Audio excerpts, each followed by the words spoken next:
आज तुमच्या लाडक्या बहिणी सगळ्या एकत्र होऊन आपल्याला राखी बांधण्यासाठी आलेल्या आहेत, काय तुमची भावना आहे?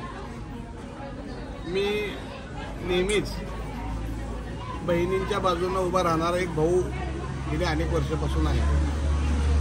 महायुतीच्या राज्य सरकारने एक महत्त्वाकांक्षी निर्णय घेतला की लाडक्या बहिणीला राज्य सरकारकडून काहीतरी मदत मिळाली पाहिजे तिच्या भविष्यासाठी, म्हणून 1,500 रुपये महिना म्हणजे लाडक्या बहिणीला राज्य सरकारनं मंजूर केले।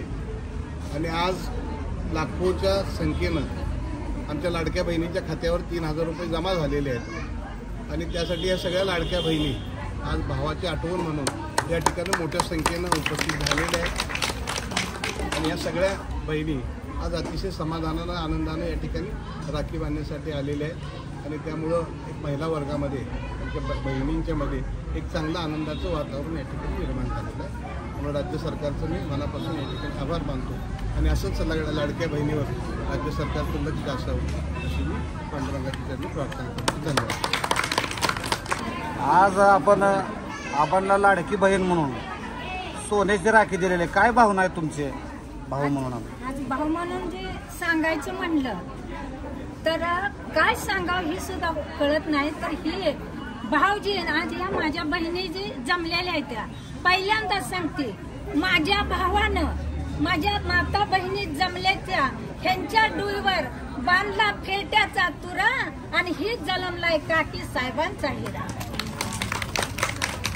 किती वर्षापासून ही परंपरा आहे राखी? आता पहिली 3 वर्ष आबांच्या लक्षात नाही, तशी 27 वर्षे मी सोन्याची राखी आबांना बांधते।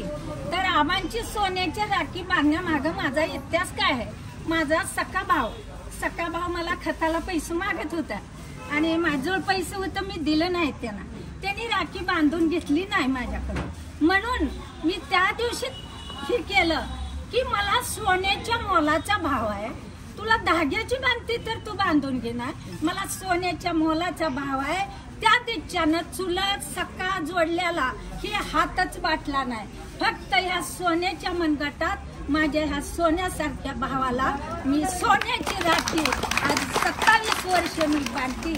तर हे भाव जे आहे असा आणि सांगायचं आहे, आज एवढ्या सगळ्या माझ्या माता बहिणी एवढ्या बहुसंख्येने जमल्या त्या भावाला राखी बांधायसाठी।